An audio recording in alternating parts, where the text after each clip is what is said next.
Bonjour à tous, bonjour à toutes, bonjour DG. Bonjour. Monsieur le directeur général du journal L'Économiste du Bénin, Madame le directeur général d'Orabank Bénin, Madame le responsable du département communication d'Orabank, Messieurs les cadres d'Orabank, Mesdames et Messieurs, chers confrères de la presse écrite, audiovisuelle en ligne, merci de répondre présent à l'invitation du numéro 7 de l'émission Le Club de l'Économiste qui portera en général aujourd'hui sur Orabank Bénin, Orabank Bénin dans toutes ses implications. Nous allons démarrer cette émission par la présentation des journalistes présents dans cette salle. Nous allons nous présenter nos prénoms et organes de provenance. Je commence, je suis Pisse Moyon, journaliste, rédactrice en chef du média en ligne Reporter Bénin. Alors, notre invitée est Madame Josiane Tchongui. Vous êtes directrice générale de Orabank Bénin. Quel a été votre parcours?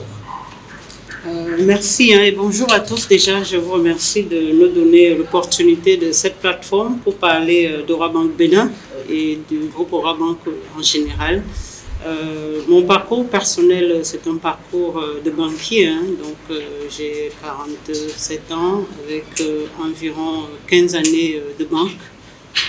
C'est ma première expatriation. Donc, jusque-là, j'ai travaillé dans mon pays, le Cameroun, dans 3 groupes bancaires avant de rejoindre le groupe Orabank. Et bien avant ça, j'ai été en entreprise en direction financière. Alors, pourriez-vous nous présenter un peu plus Orabank Bénin et le groupe Orabank auquel elle appartient? Je vous remercie. Donc, nous sommes installés au Bénin depuis 32 ans, donc sous l'appellation Financial Bénin.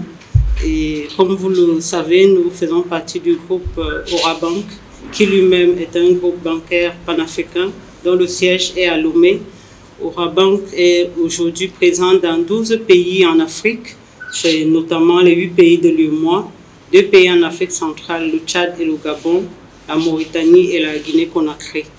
Donc, vous le savez peut-être aussi, je vais donner rapidement nos actionnaires de référence parce que le groupe tient aussi de par la qualité de son actionnariat. C'est notamment le fonds d'investissement ECP qui est l'actionnaire majoritaire. Mais dans cette aventure, il est accompagné par ses partenaires Proparco, Bio, DEG, la BOAD et aujourd'hui l'IPS CKE qui est rentré dans notre actionnariat aussi il y a 1 an à peu près. Au Bénin, de façon rapide, nous sommes une banque universelle avec une clientèle diversifiée. Nous offrons à nos clients une large gamme de produits et services à travers 20 points de contact, on va dire 20 agences réparties à travers le pays et nous comptons à peu près 250 collaborateurs. Alors, Madame le directeur général, au cours de ces dernières 10 années, que pouvez-vous nous dire sur l'évolution du groupe? Le groupe a beaucoup évolué. Et de la filiale Bénin aussi. Et de la filiale, je vous remercie. Donc, le groupe, au cours de ces 10 dernières années, a connu vraiment une évolution majeure. Donc, vous le savez, nous sommes partis du Bénin, parce que le Bénin était à la base de la création du groupe Orabank, c'est important de le savoir. Donc, les filiales Financial à l'époque. Donc, pendant les 10 premières années de leur histoire, ça a été donc les créations de filiales. Et l'arrivée de ECP dans l'actionnariat en 2009 s'est traduit en 2011 par un changement de dénomination. Donc, les filiales Financial sont devenues Orabank. Et par la suite, il y a eu un certain nombre de rachats et de fusions de banques, notamment les BRS. Il y a eu la BTD également au Togo. Et tout ça a permis que le groupe que nous sommes aujourd'hui a pu s'étendre effectivement dans 12 pays et a fait une croissance organique interne du fait de ces fusions-là. Parmi les dates importantes à relever au niveau du groupe, c'est aussi notre entrée en bourse en 2019 à la faveur d'une IPO qui a été l'une des plus importantes sur la bourse régionale des valeurs mobilières d'Abidjan avec 57 milliards. Et au Bénin, bien évidemment, on a suivi un peu tout ce mouvement de changement de nom, de fusion avec les BRS. Et on va dire que globalement, depuis à peu près 2 ans, nous sommes rentrés également dans une réorganisation structurelle afin de nous arrimer à tous les changements réglementaires qui sont intervenus dans le métier bancaire dans l'intervalle et asseoir une efficience organisationnelle pour mieux servir nos clients. Merci madame. On retrouve à présent Edon Ouessou de Nord Bénin pour son lot de questions. Merci. Madame, comment se positionne le OA au Bénin dans l'environnement des institutions financières au Bénin? Je vous remercie pour cette question. Je dois dire aussi que, je ne vais pas dire accessoirement, mais je suis par ailleurs vice-présidente de la PBF. Donc, j'ai une certaine vue du marché local, du marché bancaire local. Nous sommes au Bénin à peu près 15 établissements financiers. Donc 14 banques clairement et un établissement financier à caractère bancaire. Comment nous nous positionnons? Je vais vous dire dans la médiane, parce que ça dépend en général de quelles variables on considère. Donc on peut classer les banques par les total bilan, volume des dépôts, des crédits, parfois même le niveau du PNB. Ça peut être aussi par le résultat net. Certains font même des classements en combinant tout ça. C'est pour ça que je vous dis, nous nous situons dans la médiane. Mais pour donner peut-être quelques agrégats, quelques chiffres, parce que les chiffres parlent aussi, je peux vous dire que nous avons un total bilan au 30 septembre de 310 milliards, un volume de ressources de 191 milliards, des crédits à la clientèle de 106 milliards, pour vous faire juste une idée un peu des chiffres que nous représentons. Quels sont vos leviers de différenciation dans une place bancaire qui compte une quinzaine d'établissements? C'est une question, je ne vais pas dire simple et difficile à la fois, parce que dans l'absolu, vous le savez, hein, je crois que vous êtes tous clients de banques. Les 14 banques nous offrent quasiment les mêmes produits et services. Donc, aller vraiment dire la différenciation, la nôtre, nous la puisons un peu dans la force de notre marque, qui est une marque assez forte, Aura Bank, et avec la force de sa mission également, donc d'apporter à nos compatriotes, à nos économies africaines, des produits et services taillés sur mesure et répondant aux standards internationaux. Donc, c'est à travers cette marque-là que nous créons des facteurs de différenciation liés à l'écoute, la proximité, l'accessibilité des collaborateurs et globalement cette qualité de service que nous revendiquons. Une institution panafricaine comme la vôtre, c'est une vision partagée, c'est des valeurs d'entreprise fortes, c'est une mission claire. Parlez-nous en. Je vous remercie. En effet, les valeurs sont très importantes. Je pense que dans tout ce que nous faisons, si on restait que sur des variables chiffrées, ça ne tiendrait pas longtemps. Donc, il faut des valeurs derrière, il faut des visions. Et la nôtre, celle d'Aura Bank, elle est là. Grandir ensemble et pour l'Afrique. Donc, c'est pour ça que nous nous levons tous les jours. C'est pour ça que nous sommes là. Et à travers cette vision, c'est véritablement accompagner un développement durable, donc des économies africaines. Et pour ce qui est des valeurs, notre banque se définit à travers trois valeurs. La première, c'est l'humanité. On est une banque humaine. Quand on le dit, je ne veux pas dire que ça peut faire sourire, mais l'humanité, c'est tout ce qui nous définit en premier. Donc, Saint-Exupéry dit il n'y a de valeur que d'homme. Donc, voilà. Donc, nous, on part de l'humain d'abord. Et à travers ça, on revient sur l'écoute, la proximité, l'accueil. C'est la principale, c'est la première valeur. La deuxième valeur, nous sommes une banque engagée. Donc, cet engagement, on dit ce qu'on fait et on fait ce qu'on dit. Et cet engagement se traduit également dans notre contribution au développement de nos économies. Et enfin, la troisième valeur, c'est l'audace. On est une banque audacieuse, donc on ne reste pas sur des chemins, des sentiers battus, connus, balisés. Donc nous osons, on n'a pas peur de découvrir, d'innover d'abord. et de découvrir des territoires nouveaux. Évidemment, toujours avec à l'esprit qu'il faut gérer les risques, parce que tout ce qui est nouveau aussi emporte des risques, mais le premier métier aussi de la banque, c'est de gérer tous ces risques-là. Donc voilà un peu définir les valeurs du groupe, humaines, engagées et audacieuses. Et parlant de la mission. Voilà.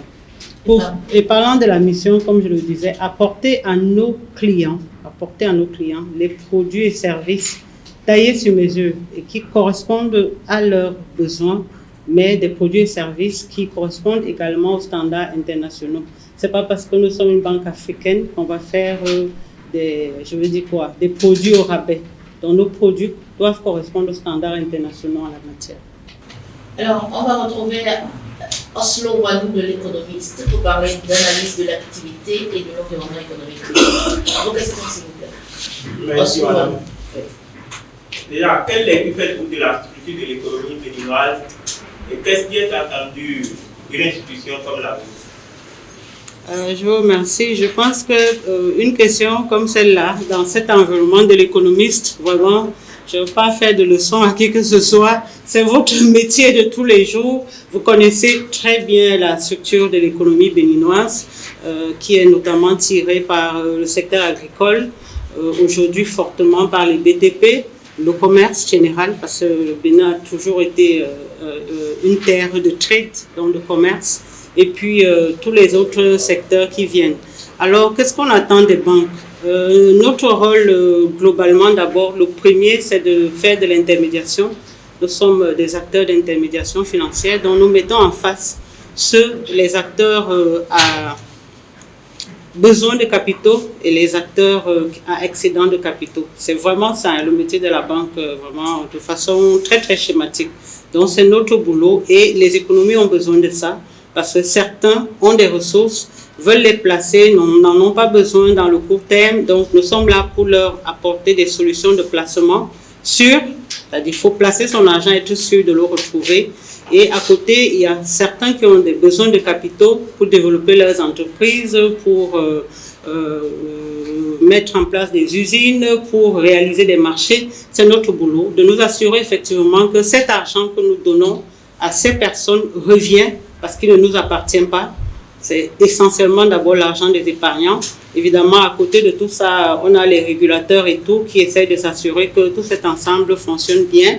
Et donc, en plus, c'est aussi, une fois qu'on a mis en commun les agents à besoin et les agents à capacité de capitaux, donc nous devons offrir les services qui permettent aux uns et aux autres de fonctionner. Donc, de faire des opérations à l'international, de faire des opérations même locales. Donc, ça, c'est aussi notre métier. Et je pense que les banques au Bénin le font assez bien. Et Aura Banque Bénin, évidemment, le fait également bien. Les petites entreprises, les TPE et l'informel représentent les acteurs majeurs du tissu économique béninois. Ils ont souvent des difficultés à accéder au financement. Que fait votre institution pour favoriser l'inclusion financière? Ça, c'est une question vraiment... c'est une problématique qui est connue, qui est importante, mais qui n'a pas la solution, je peux dire, souhaitée et attendue par le grand public. Parce que le financement des PME dans nos économies émergentes, parce que ce n'est pas que l'apanage du Bénin, c'est vraiment dans toutes nos économies émergentes, c'est à peu près la même chose. Les PME et le secteur informel se caractérisent par leur non-structuration, vous le savez bien. Donc, c'est ça qui rend un peu difficile leur financement. Mais les solutions que les banques mettent en place, c'est des accompagnements structurés. On appelle structurés et puis transactionnels, malheureusement. Ça veut dire qu'on les accompagnera plus facilement vraiment dans le cadre un peu spot d'une opération de financement d'un bon de commande, financement strict d'un marché qu'on analyse strictement sur une base transactionnelle, une escompte de facture, un aval de traite. En général, c'est comme ça que nous accompagnons ce secteur-là, parce que nous manquons de projection par rapport à leurs activités à venir. Nous manquons aussi de background sur qu'est-ce qu'ils ont fait par le passé de façon claire. Parce que c'est un secteur où la disponibilité des états financiers, le suivi, la qualité du management, tous ces éléments-là sont encore en amélioration. Mais il faut quand même, je veux dire quoi, mettre, c'est pas tout à fait global, hein, c'est-à-dire qu'il faut lire les choses de façon quand même un peu graduée parce qu'il y a des PME quand même qui se structurent et qui réussissent à avoir des accompagnements de banque et quitter même le statut de PME pour grande entreprise. Donc c'est pour dire que c'est quand même des choses qui se font et nous accompagnons les PME dans ce sens-là. À Aura Bank Bénin aujourd'hui, je dois le dire parce qu'il faut quand même que je vous donne des chiffres. Nous, on finance à peu près pour 10% de notre portefeuille est dédié aux PME. Le chiffre n'est pas important, je le reconnais, et nous travaillons à l'améliorer, notamment avec la mise en place du dispositif PME qui est sponsorisé par la Banque centrale. Je ne sais pas si vous le savez, mais la Banque centrale a créé un cadre d'accompagnement des PME avec des structures d'appui et d'encadrement et offre aussi aux banques qui rentrent dans ce dispositif des facilités en termes de refinancement de ces lignes-là. Donc, vraiment, pour me résumer simplement, il y a encore beaucoup de travail par rapport à ce secteur-là, qui est le plus important de nos économies. Donc, nous cherchons des mécanismes pour améliorer notre accompagnement à ce secteur. Et c'est ce que je peux dire. Donc, on essaye de travailler avec les partenaires. Je pense qu'au niveau aussi de l'État, il y a pas mal d'initiatives d'accompagnement des PME. On travaille avec ces partenaires-là pour améliorer notre accompagnement. Au-delà des PME, est-ce qu'il y a des zones rurales qui sont présentes à Aura Bank? Au-delà des PME, nous accompagnons aussi un tout petit peu le secteur agricole. Hein. Bon, mais je dirais aussi que pour l'instant, les montants ne sont pas significatifs. Donc, on fait un peu dans des produits comme l'ananas, le palmier à huile. Je laisse le coton et l'anacarde qui sont quand même des produits un peu plus conséquents et qui ont aussi un niveau de financement conséquent. Et il y a aussi là-dedans des acteurs un peu plus structurés. Donc ça déjà, c'est un fait. Nous accompagnons ces deux secteurs et le karité aussi. Mais aujourd'hui, ananas et puis palmier à huile, les montants ne sont pas encore significatifs. Mais nous envisageons, parce qu'on vient de signer aussi avec le FNDA, je pense qu'ils étaient sur ce plateau. La dernière fois. Donc voilà. Donc on vient de signer un partenariat avec eux, c'est pour pouvoir améliorer notre contribution à ce secteur. Alors, merci Madame le Directeur Général du Aura Bank, Gilles Folly de Kingo TV, toujours sous le registre de l'analyse de l'activité et de l'environnement économique du Bénin. Merci beaucoup. L'État du Bénin a mis en œuvre un plan d'action pour atteindre les ODD. Le développement durable, parlons-en. Comment intégrer cette dimension dans vos activités? Je vous remercie. Les objectifs millénaires du développement visent essentiellement la réduction de la pauvreté, l'accès à l'éducation et le développement durable, comme vous l'avez dit. C'est une problématique qui est ancrée vraiment dans la philosophie du groupe Aura Bank.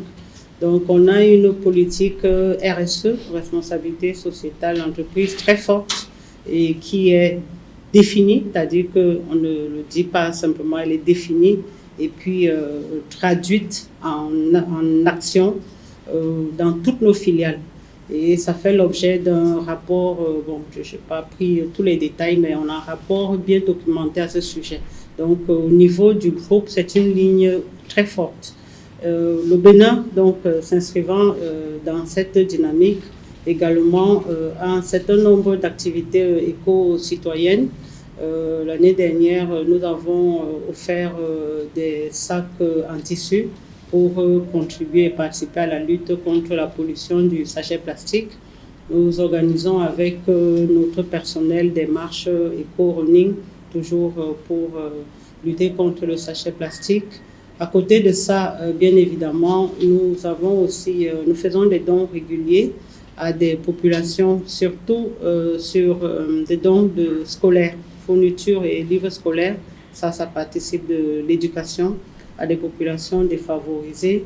Et à côté de tout ça, qui est vraiment notre responsabilité sociétale entreprise, à côté de tout ça, dans les analyses de nos dossiers de crédit, il n'y a pas un dossier de crédit qui est examiné sans que la partie environnementale ne soit bien évaluée. Et voilà, quand il faut des certificats de conformité, des rapports RSE et tout le reste, dans cette partie-là, pour tous les financements que nous faisons, on essaye de faire des financements responsables. C'est une priorité du groupe. Merci. Quels sont les secteurs économiques béninoises dans lesquels l'institution que vous dirigez intervient? Bon, comme on l'a dit, on est une banque universelle, donc on ne se refuse rien. Donc, véritablement, on accompagne l'économie dans toutes ses composantes. Peut-être pour vous donner aussi quelques éléments précis, sur notre top 5, nous avons le BTP, qui est un peu en phase avec tout ce qui se passe dans le pays en ce moment. Le BTP représente 23% de notre portefeuille. Après le BTP, nous avons le commerce général, bien évidemment. Le Bénin a toujours été, le commerce ne s'est pas arrêté, reste important. Commerce général à 20%. Après, nous avons l'industrie agricole, donc l'agro-industrie pour 10%. On a l'État, donc l'accompagnement direct du secteur public pour 10%. Et puis les telcos, dont les GSM, à peu près 10%. Donc ça, c'est notre top 5. Et puis le reste des secteurs, voilà, a des pourcentages un peu plus faibles.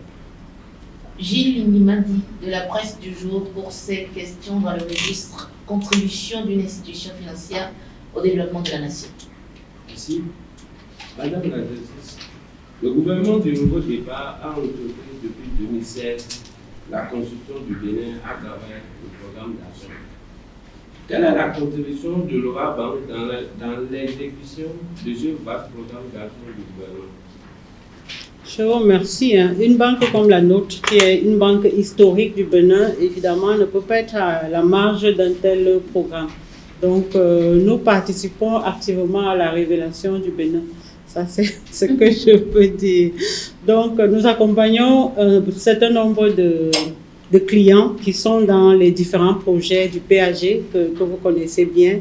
Mais à côté de ça, je vais peut-être juste faire un clin d'œil sur des projets, des financements des projets de PPP, partenariat public-privé, sur des infrastructures donc, que nous accompagnons pour des infrastructures de routes, ponts, vraiment des projets majeurs. Et on en a pour quasiment 37 milliards actuellement en encours dans nos livres. Et à côté de ça, je vais rajouter aussi que de par nos financements des titres, parce que nous finançons tous les titres de l'État du Bénin, et c'est ces financements qui permettent aussi de réaliser le PAG, et on a un encours de quasiment 30 milliards. Donc vraiment pour vous dire quand même que nous avons les pieds vraiment dans le financement du PAG. Merci. Vous avez tout à l'heure commencé par développer les filières dans lesquelles vous apportez vos soutiens. Je veux parler du domaine de l'agriculture. De manière claire, quelles sont les filières agricoles qui bénéficient de vos aides? Bon, donc, je vais juste le redire. Pour l'instant, nous finançons d'abord le coton. C'est clair. On travaille avec tous les majors du secteur. Nous finançons le karité et nous finançons l'anacarde. Ça, c'est vraiment les financements sur lesquels nous avons des acteurs majeurs que nous accompagnons. Maintenant, les autres produits sont vraiment encore accessoires, mais notre ambition, c'est de les améliorer parce que l'agriculture, quoi qu'on dise, c'est quand même par l'agriculture que nous pouvons accélérer nos développements. Donc, le partenariat avec le FNDA, nous, on voudrait vraiment le pousser et permettre d'avoir d'autres cultures qui rentrent dans ces accompagnements. Hubert Dosso de l'Économiste, s'il vous plaît. Merci, madame. Quels ont été les effets de la pandémie de Covid-19 sur votre activité? Cette fameuse Covid, je pense que à l'instar des autres banques, à l'instar de tous les autres secteurs, notre activité a connu un certain ralentissement. Je ne vais pas dire un ralentissement certain, mais un certain ralentissement. Donc, vous le savez, nos clients, dès lors qu'il y a des confinements à l'étranger, dès lors qu'il y a des fermetures de frontières, les activités des clients sont impactées. Donc, on n'avait plus un certain nombre d'opérations de clientèle, des affaires comme tout ce qui est transfert, lettre de crédit, tout ce qui est même transfert rapide, puisque le Bénin aussi, c'est un pays qui reçoit énormément d'investissements, comme on dit, de l'étranger, donc notamment via les transferts rapides. Les gens étant confinés de par le monde, tout ça ne se faisait plus. Donc, il y a eu forcément un impact sur nos activités. Disons que sur le plan aussi de l'organisation interne, parce que ça peut être quand même utile de le mentionner, nous avons mis en place toutes les mesures barrières préconisées par les autorités sanitaires. Tout ce qui est gel, masque, distanciation, même bâche, pour pouvoir gérer, bâche extérieure pour gérer un peu le flux des clients dans nos agences, télétravail. Donc, on a tout fait, mais je pense que l'une des leçons aussi, c'est qu'on a montré notre résilience. Elle n'est pas propre qu'à Aura Banque Bénin, c'est d'abord une résilience du pays de façon globale, parce que le pays a eu une réponse qui était un peu différente par rapport aux autres, et ça a permis quand même que les chocs soient un peu atténués. La BCEAO et le gouvernement du Bénin ont mis en place de nombreuses mesures sanitaires. Pouvez-vous rappeler aux lecteurs et auditeurs quelques de ces? Effectivement, c'est un plot important. La question que vous posez là, elle est vraiment elle est intéressante. Dès les premières semaines de cette pandémie, je pense que c'est la Banque centrale qui a vraiment déclenché un certain nombre de mesures. Ils ont vraiment pris le sujet à bras le corps pour apporter un certain nombre de mesures. Je vais en citer quelques-unes. Il y a eu des mesures de promotion de tout ce qui est paiement électronique, opérations monétiques et tout, avec des réductions de frais. Certains frais étaient réduits de 50%, les retraits GIM, les transferts, et certains frais même étaient gratuits, tout ce qui est lié à la monétique. La Banque centrale a pris également des mesures pour accroître la liquidité des banques, notamment en abaissant le taux de refinancement, qui est passé d'abord à 2,5, venant d'une moyenne d'environ 3,5 en général, parfois même 3,7. Donc, ils ont baissé d'abord le taux de refinancement à 2,5 pour que les banques puissent ne pas avoir de problème de liquidité. Et plus tard même, ils l'ont encore baissé à 2%. Par la suite aussi, ils ont facilité un dispositif d'émission de bons Covid pour les États, pour apporter aussi du financement aux États. Donc, les investisseurs ont pu aussi, à travers ces bons Covid, dont les conditions étaient assez allégées, assez facilitées pour tout le monde, apporter de l'argent aux États pour les aider immédiatement à juguler un peu les effets de la crise. Parmi le train de mesures qui a été mis en place également, il y a une mesure principale que beaucoup connaissent, c'est les reports d'échéance qui ont été demandés à toutes les banques, donc d'analyser la situation de leurs clients impactés et de faire des reports d'échéance sans intérêt sur une durée initiale qui était portée à 6 mois, et par la suite, je pense qu'on a rajouté 3 mois de plus, ça fait 9 mois. Donc, on a pu donc, pour des clients impactés, leur faire des reports sur une période globale de 9 mois. Donc, cette mesure-là vient à échéance le 31 décembre et sans charge d'intérêt. C'était très clair. Mais à côté de ça, ce que la Banque centrale a permis aux banques en mettant en place ce dispositif, c'était de ne pas, de maintenir la nature de ces créances-là en créances saines. Vous savez que bon, il y a quand même, nous sommes assez bien régulés. Quand il y a des reports, voilà, en principe, la créance aurait dû changer de catégorie et devenir une créance, voilà, douteuse ou au moins une créance en souffrance. Mais la Banque centrale nous a permis de maintenir ces créances-là dans la catégorie saine, dès lors que nous pouvions aussi maintenir le report sans intérêt. Donc, ça a été une mesure quand même importante qui a été utilisée par un certain nombre de nos clients. À côté de ça aussi, les États ont réagi.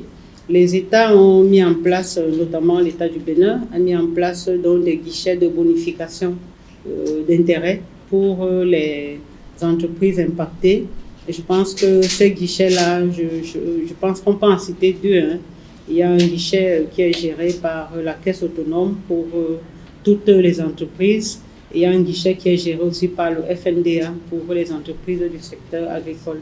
Je pense que le directeur général a dû vous en parler longuement la semaine dernière. Je vais citer une dernière mesure aussi que la Banque centrale a prise.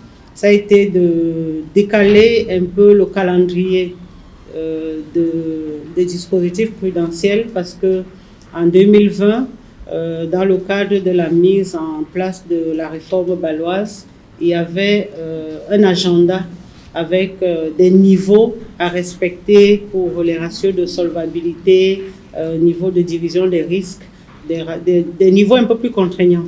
Ils ont accepté de décaler cet agenda-là d'une année pour tenir compte un peu de l'impact de tout cela sur les fonds propres des banques. Donc, je pense qu'elle a joué son rôle vraiment très tôt et les banques ont suivi dans le cadre de tout ce qui a été préconisé, les États aussi. Mais bon, on est en décembre. Est-ce que tout ça sera suffisant à nous épargner des effets plus forts? L'avenir nous dira. Quelles sont les opportunités que vous avez tirées de cette pandémie? Bon. À toute crise, parce que la crise étant déjà par essence quelque chose de négatif, si on ne trouve pas des opportunités dedans, c'est qu'on a tout perdu. Donc, on est obligé à chaque crise quand même de tirer quelques leçons positives. Qu'est-ce que la pandémie à Covid-19 nous a appris? Cette pandémie-là a été un accélérateur pour la digitalisation. Donc, pour toutes les activités ont été un peu plus poussées sur des réflexions digitales. Ça a été un accélérateur, ça c'est indéniable.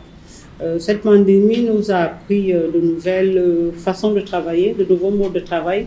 On ne savait pas qu'on peut tenir des réunions pertinentes sans être face à face, sans être voilà, dans les uns autour de soi. Mais on réussit à avoir des séances de travail constructives et sans être ensemble. Voilà, donc les uns et les autres à travers le monde. Donc, on a appris de nouvelles façons de travailler. Qu'est-ce que cette pandémie nous a apporté?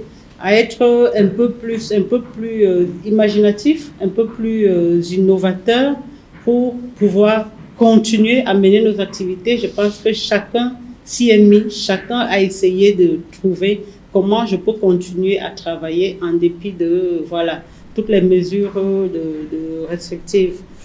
Ce que j'ai envie de dire, bon, mais peut-être qu'il n'est plus lié spécialement à la banque aussi, moi j'ai envie de dire globalement pour nous qui sommes juste membres de la société civile, acteurs du continent africain, c'est qu'il faudrait quand même que cet événement ne passe pas.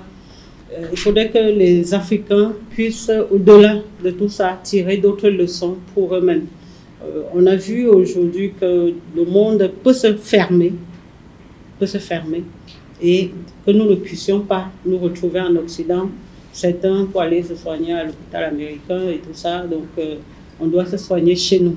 Donc ce serait l'occasion quand même pour qu'on puisse saisir, qu'on puisse développer certaines infrastructures et ne pas être tout le temps dans un schéma d'Occident, par exemple.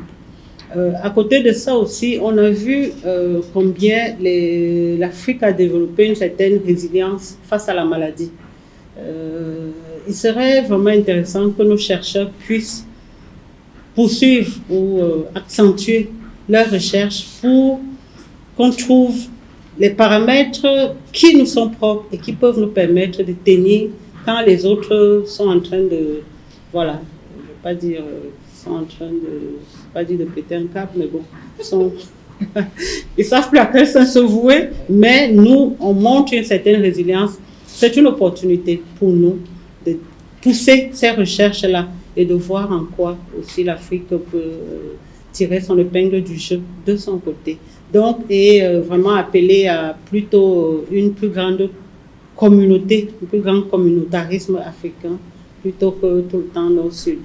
Ça, c'est vraiment, je le rajoute, c'est pas le banquier qui parle, mais bon, c'est juste voilà, le citoyen. Merci madame. Alors, on retrouve Dorcas Gambagba du magazine Le Monde de l'Écho de la chaîne nationale pour ces questions. Oui, merci. Dites-nous, madame le directeur, quels sont les événements les plus marquants de Orabank en 2020? Bon, en dépit de cet environnement morose dont on vient de parler, nous avons quand même pu réaliser certains de nos objectifs. Au niveau de la banque, ça a été le lancement d'un certain nombre de produits et services.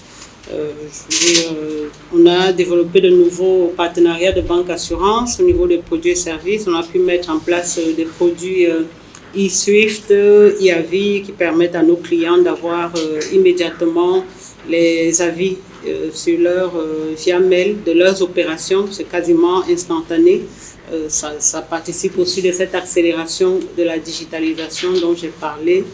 Nous avons mis en place un produit WeCollect qui permet à nos clients de collecter, s'ils vendent dans la sous-région, de rapatrier immédiatement leurs recettes dans leur compte chez nous, quasiment au même instant. Donc, on a mis en place un certain nombre de produits de cette nature.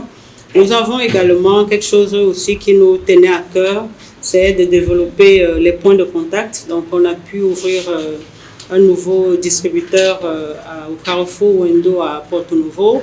On a rénové notre agence de Lokosa qui était plus très aux normes. On l'a rénové, donc nos clients sont accueillis dans les meilleures conditions.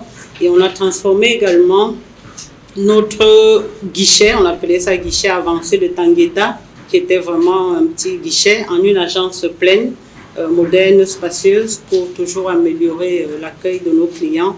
Et nous avons lancé une opération importante également pour nous, c'est celle de fiabilisation des données de notre clientèle. Nous avons fait d'ailleurs il y a à peu près une semaine le tirage au sort et la remise des lots, puisqu'il y avait une tombola associée à ça.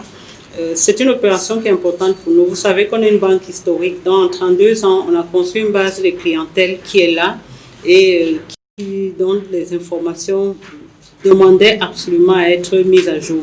Il n'y a pas de produits digitaux qu'on peut mettre en place si on n'a pas une base de clientèle fiable.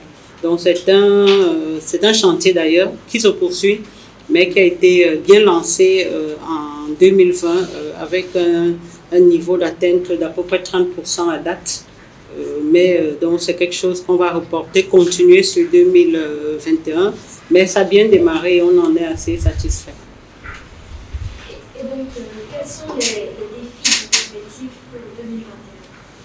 Pour 2021, en plus donc de, comme je l'ai dit, continuer le chantier de la fiabilisation, nous envisageons ouvrir, étendre notre drapeau dans la Liborie en ouvrant une agence à Kandi.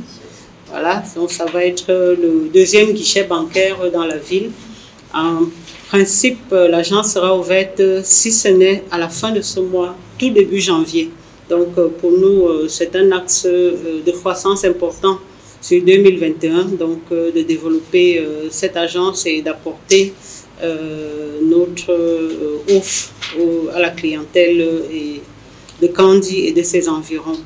À côté de ça, également, nous allons continuer dans le digital avec un certain nombre de produits. Notamment, on prépare l'arrivée de la plateforme digitale du groupe Keys. Donc, on aura également d'autres produits qui seront mis sur le marché très rapidement en matière de e-commerce et de TPE. C'est à peu près ça, sur le plan vraiment de la banque, les axes que nous souhaitons suivre et développer en 2021. Votre dernière question. Oui, voilà, nous sommes en plein dans une crise sanitaire. Alors, dites-nous sur quel levier les banques béninoises et africaines devraient agir en 2021 pour améliorer, renforcer leur résilience. Ok, effectivement, sur 2021, déjà les effets de la crise ne sont pas encore totalement connus. Donc, 2021 sera une année d'incertitude. Et quand on est dans une année d'incertitude, il faut, comme on dit, un peu serrer les boulons. Donc, les banques en général, ça risque de ne pas être de grosses années où les dépenses, donc il faut regarder tout ce qui est frais généraux parce qu'on ne sait pas ce que ça va donner. Aujourd'hui, quand nous parlions de report d'échéance de certains de nos clients, on a juste reporté les échéances, mais on ne sait pas si ces clients-là seront en capacité de reprendre leur activité normalement et de nous rembourser. Donc 2021, c'est vraiment, il y a plein de questionnements. Et quand c'est comme ça, donc la banque doit resserrer un tout petit peu. Donc notamment, ça va être tout ce qui est lié aux frais généraux. Donc la banque doit se réinventer sur le mode de travail, le mode de diversification de ses revenus. Parce que quoi qu'on dise, il faut générer des revenus pour pouvoir digérer tout ce qui est en bas et éventuellement le coût du risque. Au cas où la qualité du portefeuille se dégrade, il faut pouvoir digérer ça. Donc, il va falloir que les banques se réinventent en matière de produits et comment est-ce qu'elles peuvent diversifier, que ce soit parfois leur prise de risque en matière de secteur. Parce que souvent, ce que les crises nous montrent, c'est que tous les secteurs ne sont pas impactés de la même façon au même moment. Donc, la diversification est importante pour que les périodes qui sont basses chez les uns puissent éventuellement être compensées par ceux qui se portent bien et que vous puissiez équilibrer un tout petit peu vos revenus là-dedans. Et la dernière chose que je peux dire aussi à ce sujet pour les banques, c'est qu'on sera obligé d'être un peu plus attentif sur les questions de fonds propres, et éventuellement de recapitalisation. Si ce n'est en 2021, peut-être ce sera en 2022.